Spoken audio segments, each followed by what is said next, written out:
அனைவருக்கும் வணக்கம். இன்றைய தலைப்பு 86வது அதிகாரம் இகல். இகல் என்றால் மாறுபாட்டின் தன்மை. மாறுபாட்டின் தன்மை என்றால் அது சரியான பொருள் சொல்ல வேண்டுமானால், ஒருவரை ஒருவர் இந்த கரு கட்டுறாங்கன்னு சொல்ற மாதிரி, டேய் உன்னை என்ன பண்றோம் பார் அப்படின்னு மனசுக்குள்ளேயே கரு கட்டுறா பாருங்க, அதான் அந்த இகல். அதை முதல் நகரம் போடுகிற இகல் என்று சொல்ல வேண்டும். அதை இகழ் என்று சிறப்பு நகரம் போடுவது வேறு, அது இகழ்ந்துரைத்தல். இது மனதிற்குள் கரு கட்டுதல். நான் உன்னை என்ன செய்கிறேன் பார் என்று மனதிற்குள்ளே கரு கட்டுகிறது என்று சொல்லுவார்கள். அதான் அந்த இகல் என்கிற அதிகாரத்திலே திருவள்ளுவர் 10 குறள்களையும் சொல்ல போகிறார். நல்லறிவு வழியிலே இகழ் வராது. அது மனம் திரிவு ஏற்பட்டால்தான் மனதிலே இந்த மாதிரியான மாறுபடுகிற தன்மை உண்டாகும். அதற்கென்றே சிலர் இருப்பார்கள், அவருடைய மனதை திரிப்பதற்கு. அதையெல்லாம் இந்த குறள்கள்ல பார்க்க போகிறோம். அப்படியே நல்லறிவு வழி உள்ளவர்களுக்கு அப்படி தோன்றினாலும் அதை அவர்கள் தட்டி அடக்கி விடுவார்கள். நாளடைவிலே அது அவர்களுக்கு அந்த மாறுபாடு உள்ள தன்மை மறைந்துவிடும். அதனால இகழ் என்கிற சொல்லுக்கு மாறுபாட்டின் தன்மை என்று நேரடியாக பொருள் கொள்ளலாம். இன்னும் ஆழமாக கொள்ள வேண்டும் என்றால், ஒருவனை ஒருவன் அடுதலும் தொலைதலும் புதுவதென்றே என்று புறநானூற்று புலவர் சொன்னதை போல, இது வழி வழியாக இந்த மாதிரியான போட்டி உணர்வுகள் வரும். போட்டி தவறன்று. போட்டி போடுதல் என்பது இயற்கை. அந்த போட்டியில் வெல்லவில்லை என்றாலும் அவர் மீது கரு கொள்ளக்கூடாது. நான் உன்னை அடுத்த முறை வெல்லுவேன் என்று நினைப்பதில் தவறில்லை. ஆனால் அதற்காக கருவு கட்டி கொண்டு அவருடைய காலை இடறி விடுவது, அதெல்லாம் நம்ம பார்க்கிறோம்.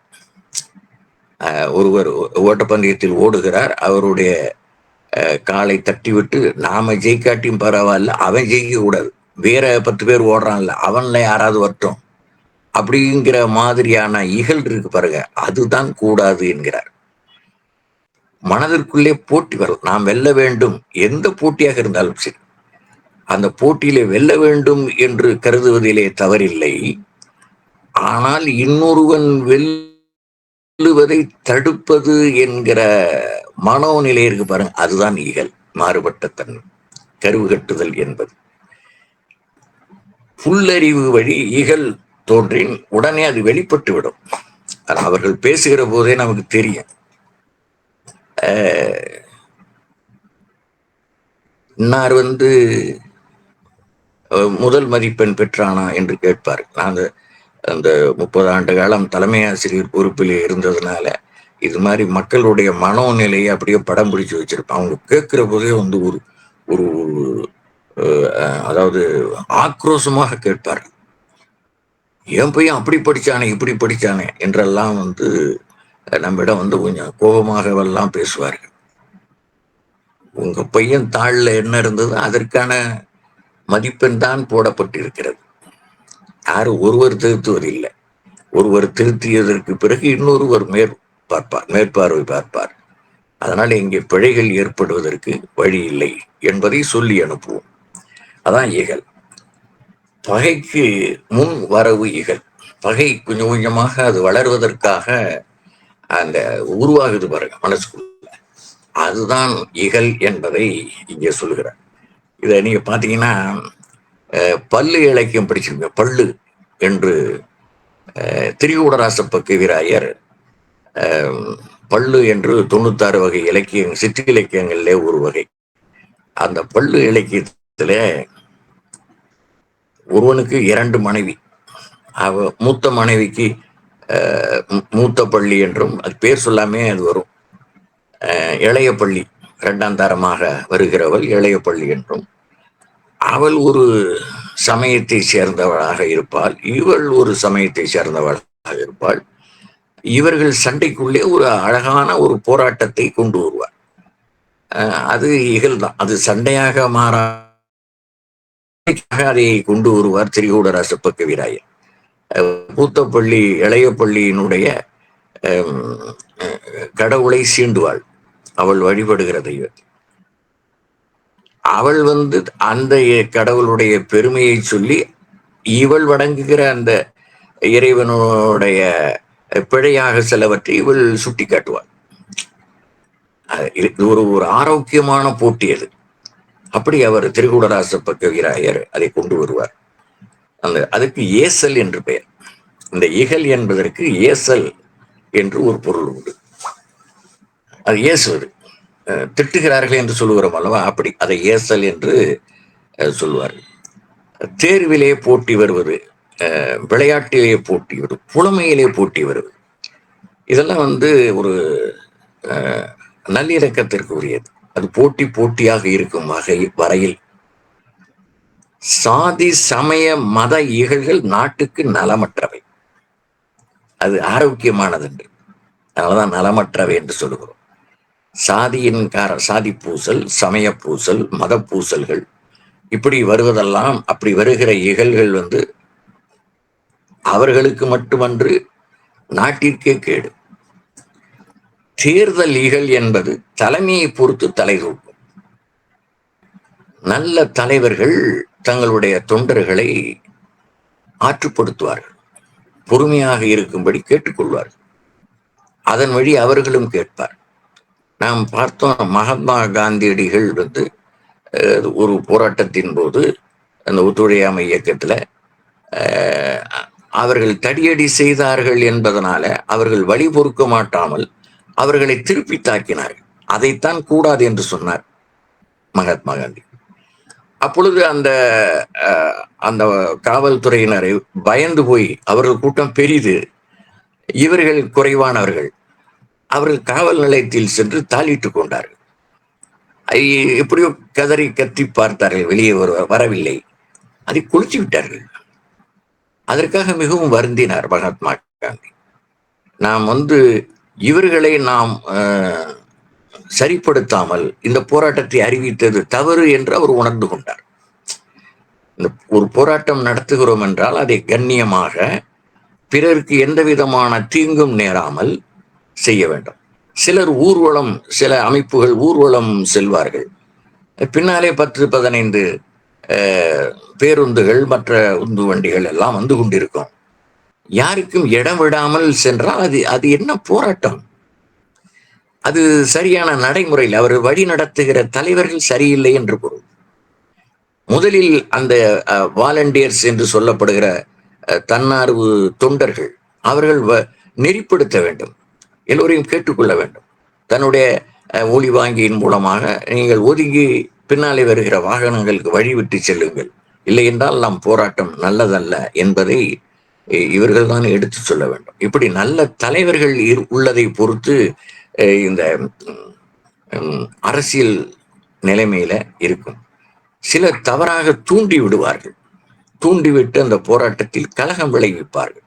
இதெல்லாம் இகழ் தொடர்பானவை. மாறுபட்ட அதாவது முதிர்ச்சி இல்லாமல் வருகிற ஒரு நிலை. இப்ப ஒரு விளையாட்டு போட்டியில இருவரும் வெற்றி பெறுவதற்காக எல்லா விதமான உத்திகளையும் கையாளுவார்கள்.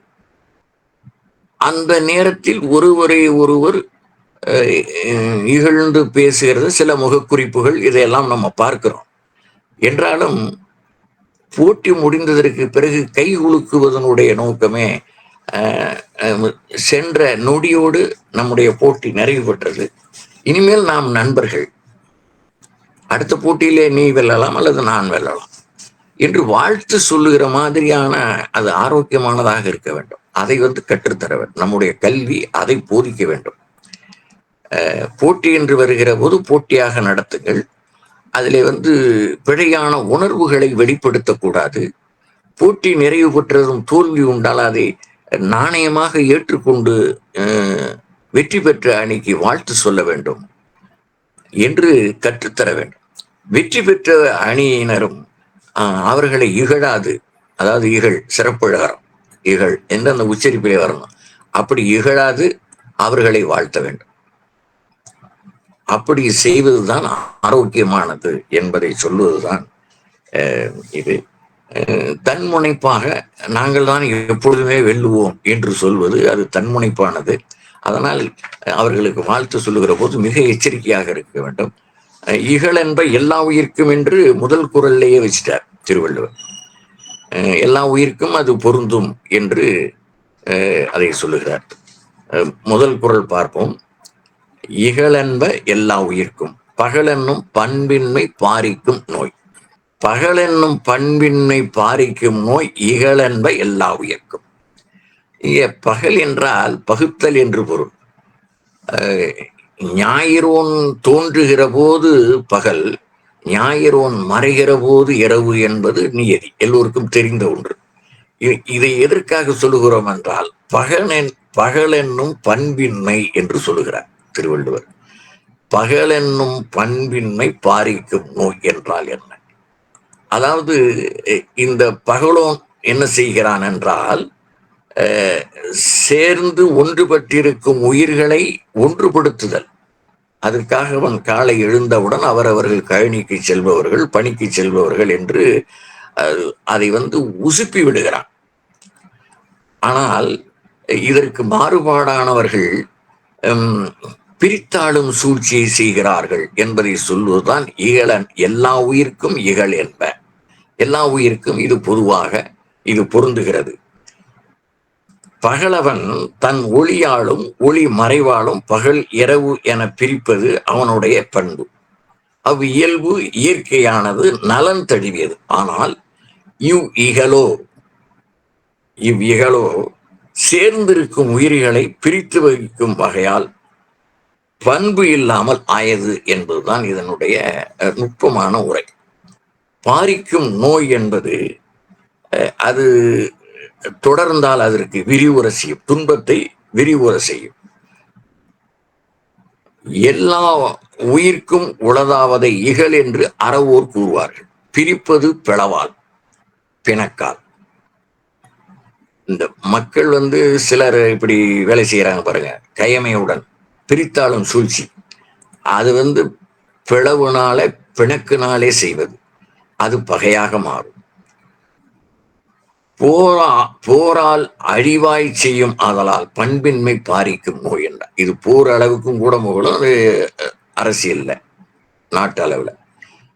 இகழில்லா உலகமே இன்ப உலகம் என்பதையும் அவ்வுலகம் எது என்பதையும் நாம் முந்தையர் கண்டு மகிழும் பேரும் பெற்றிருந்தார்கள் என்பதை தவளரும் தொல்கேள்வி தன்மையுடையார் இகழிலர் எஃகுடையார் தம்முள் குழி நகலின் இனிதாயில் காண்பாம் அகழ்வானத்து உம்பர் உறைவான் பதி என்று நாலடியார் சொல்லுகிறது.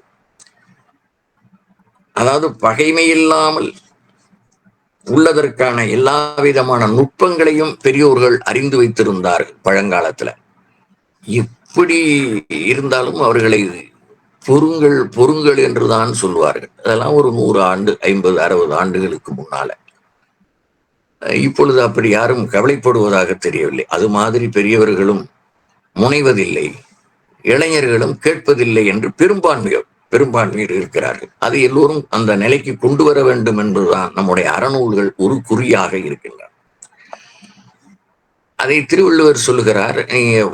இந்த உறைவான் பதி என்று முடிவு பெறுங்க. அந்த உம்பர் உறைவான் பதி, அதாவது தேவர் உலகத்துல போய் சொர்க்கத்துக்கு போனோம் அப்படிலாம் நினைக்கிறத விட நீ இந்த உலகத்திலேயே அந்த இன்பத்தை காணலாம் என்பதைத்தான் ஓப்ப தலை கூடி உள்ள பிரிதல் அனைத்தே புலவர் தொழில் என்று கல்வியில சொன்னார், 4வது குறள்ல சொன்னார். ஆகையினால அந்த ஒரு சான்றோன் மற்றொரு சான்றோனை பகைத்தான் என்றோ படித்தான் என்றோ நமக்கு இலக்கியத்தில் சான்று இல்லை. அப்படி அவன் சான்றோனாக இருக்க முடியாது. சான்றோர் பாலராவ, அதாவது ஒரு சான்றோர் இன்னொரு சான்றரை பழித்தார் அல்லது வீழ்த்தினார் அல்லது பகைத்தார் என்று வருகிறதா என்றால் இலக்கியத்தில் சான்றுகள் இல்லை என்பதுதான் உண்மை. ஏனென்றால் ஒரு சான்றோர் என்று சொல்லப்பட்டவர் இன்னொரு சான்றோரை படித்தார் அல்லது பகைத்தார் என்றால் அவர் சான்றோராக இருக்க முடியாது என்பதனால சால்விற்கு கட்டளை யாதனின் தோல்வி துளையல்லார் கண்ணும் குழல் என்று சொன்னார் சான்றாண்மையில. சால்விற்குரிய இலக்கணம் எது என்று சொன்னால் தான் தோல்வியுறுவதை விரும்புவது. இப்ப அதை நீங்க எளிமையா பார்க்கணும்னா, நீங்க உங்க பிள்ளைகளோடோ அல்லது பேர பிள்ளைகளோடோ ஏதேனும் ஒரு விளையாட்டு விளையாடுகிறீர்கள், ஒரு கேரம் போர்டு அல்லது செஸ் போன்ற விளையாட்டுகள் விளையாடுகிறீர்கள். அந்த விளையாட்டில் அந்த குழந்தை தோல்வியுறுவது போல் தெரிந்தால் அந்த முகம் சுளிக்கும். உடனே நீங்கள் விட்டு கொடுப்பீர்கள். தான் தோல்வியுற்று அந்த குழந்தை மகிழ்வதை பார்த்து சிரிக்கிறோம் அல்லவா, அது எல்லாரிடத்திலும் வருகிற போது அவன் தான் சான்றோம். அது மாதிரியான மனோநிலை நமக்கு எப்பொழுது வருகிறதோ அந்த தோல்வியில் இன்பம் காணுவது. இது நம்முடைய குழந்தை நம்முடைய பேர குழந்தையிடம் தோல்வி உறுவதில் எப்படி நாம் அவர்கள் மகிழ்ச்சி அடைவதை பார்த்து இன்பம் வருகிறோமோ, அதை போன்று அப்படி எப்படி சார் வரும்? அதான் சார் சான்றாண்மை. அது எல்லாத்துக்கும் வராது, வரணும் அப்படிங்கிறது தான் கருத்து. இது முதல் குறள். இகல் என்ப எல்லா உயிர், பகல் என்னும் பண்பின்மை பாரிக்கும் நோய். இரண்டாவது குறள். பகல் கருதி பற்றா செய்யணும், இகல் கருதி இன்னா செய்யாமை தலை. இந்த இன்னா செய்யாமைன்னு ஒரு அதிகாரம் நம்ம படித்தோம், 32வது அதிகாரம். அதாவது பகல் கருதி பற்றாசையினும் இகல் கருதி இன்னா செய்யாமை தலை. அதாவது தன்னோடு பிரிந்திருத்தல் கருதி ஒருவன் விரும்பாத செயலை செய்தாலும் அம்மாறுபாடு கருதி அவருக்கு தீமை செய்யாதிருத்தல் நலம் தரும், அதுதான் நலப்பேறு என்று திருவள்ளுவர் சொல்லுகிறார். அதாவது என்ன நுட்பமா சொல்லணும்னா, பிரிந்து போக எண்ணி பொருந்தாத பெரும் தீமைகளை ஒருவன் செய்தாலும் முரண்பட்ட எண்ணத்தால் அவனுக்கு துன்பம் தருவனவற்றை செய்யாமல் இருப்பதே முதன்மையானது. இவனை விடக்கூடாது, இவன் பிரிந்து செல்வதை தடுத்து விட வேண்டும் என்று முரண்பாடான செயல்களை ஒருவன் செய்துவிடலாகாது என்பதுதான் முதன்மையானது, தலைமையானது என்று சொல்லுகிறார் இந்த குறள். அதான் சிறப்பான பொருள். அதைத்தான் இன்னா செய்யாமை தலை என்கிறார். தலை என்றால் முதன்மையானது என்பது பொருள். தன்னுயிர்க்கு இன்னாமை தானறிவான் என்கிறோம், மண்ணுயிர்க்கு இன்னா செயல் என்று நம்ம பார்த்தாங்க. இன்னா செய்யாமல பார்ப்போம். இது தற்சிந்தனைக்கு 318வது குறள்ல இதை காட்டுகிறார். இதற்கு ஒரு சின்ன எடுத்துக்காட்டு. 63 அடியார்கள்ல, சிவனடியார்கள்ல கலிக்காமர் என்று ஒருத்தர் இருந்தார். அவருக்கு ஏயர்கோன் கலிக்காமர்னு பேரு. அவரு தன்னுடைய பக்தியில சிவனிடத்தில் மிகுந்த பக்தி உடையவராக விளங்கினார். சுந்தரருடைய வரலாறை கேள்விப்படுகிறார். சுந்தரமூர்த்தி நாயனார் என்று சொல்லுவோம். அது சுந்தரர் பறவை நாச்சியாரோடு இவருக்கு தூதுவராக சிவனை அவர் அனுப்பினார் என்கிற செய்தியை கேள்விப்பட்டவுடன் இவர் மிகவும் வருந்துகிறார்.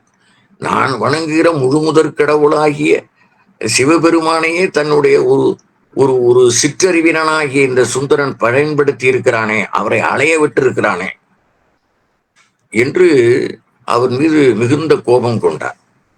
இது தெரிந்து அவர் மிகவும் வருந்தினார். சுந்தரர் அவர் மீது மாறு கொள்ளவில்லை, அவரை பழித்தார், சுந்தரரை பழித்தார். என்னென்னமோ சொல்றார், கலிக்காமர் சொல்கிறார். ஆனாலும் சுந்தரர் அவரை பற்றி எதுவுமே சொல்லவில்லை.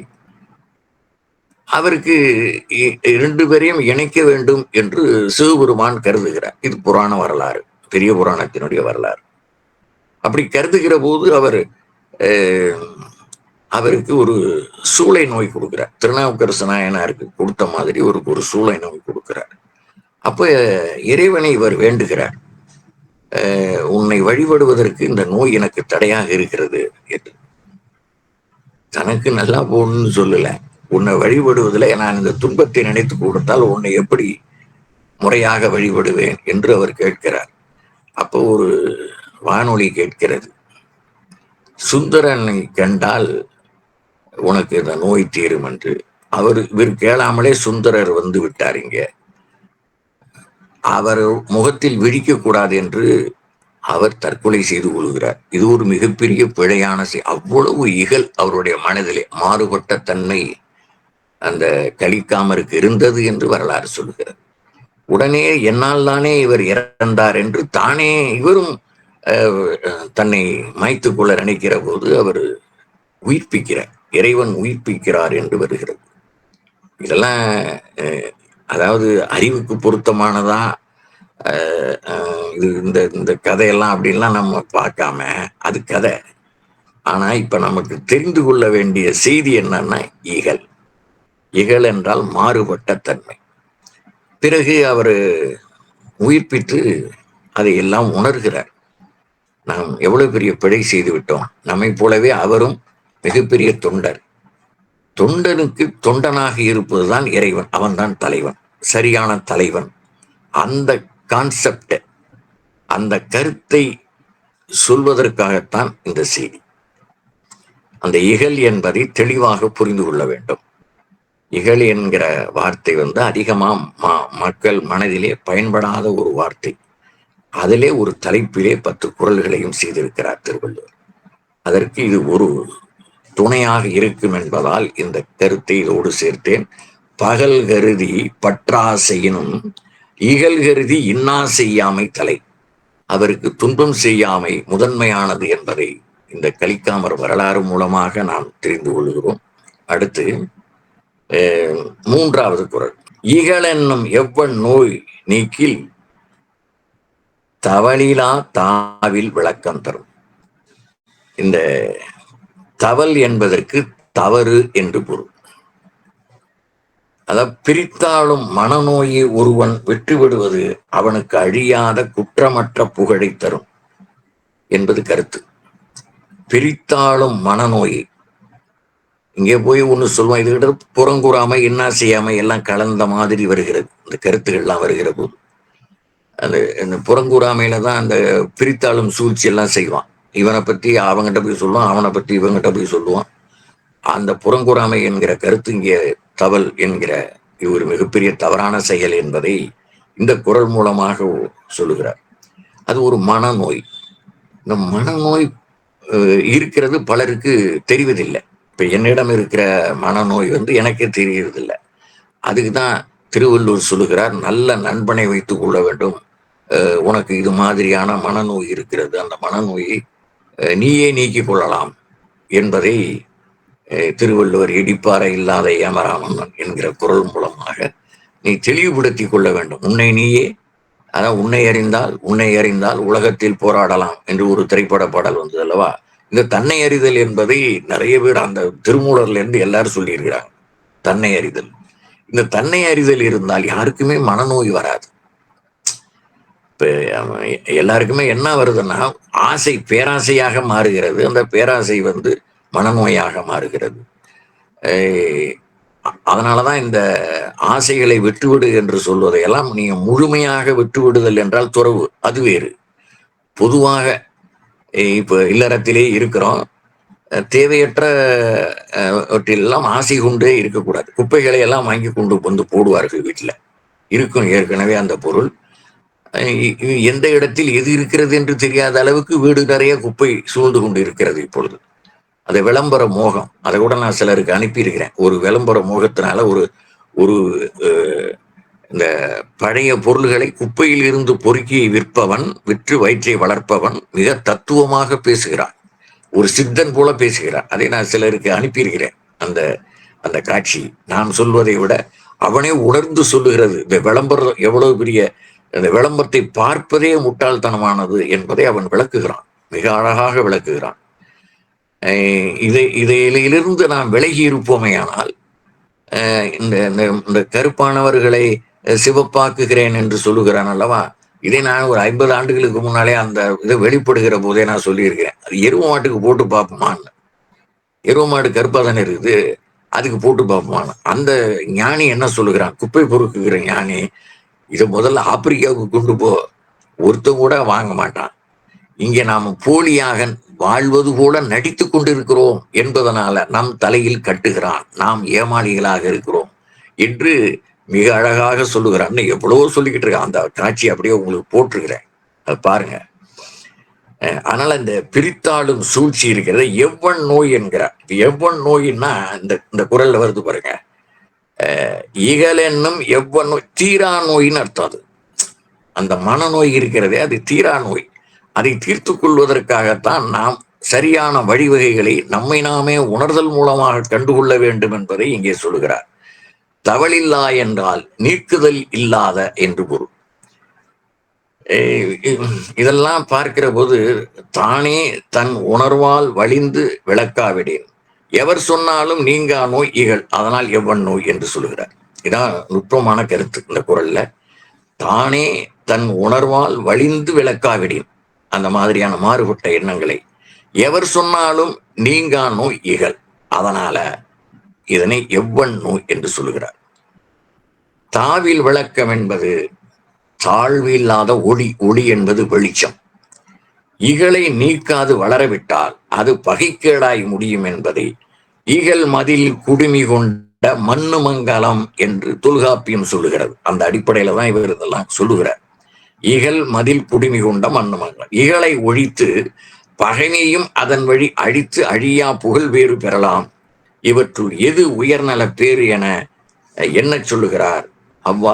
அவ்வாறு திருவள்ளுவர் கொள்கைகளை கடைபிடித்து உலகில் வாழ்ந்தோர்கள் பலர் என்று ஒரு பட்டியல் இருக்கிறது. அதிலே முதலாவதாக அசோகன் வருகிறான். அவன் காலத்தால் முற்பட்டவன். அவனே இந்த திருவள்ளுவர் கொள்கையின்படி, அது வரலாற்று பூர்வமாக அவன் முன்னாலே இருந்தானா என்று எனக்கு தெரியவில்லை, அசோகன் ஒரு நிலைப்பாட்டில் தான் தன் அனுபவத்தின் மூலமாக உணர்கிறான். நாம் செய்த போர் தேவையா, இது எவ்வளவு பெரிய பிழையானது என்பதை அவன் உணர்கிறான்.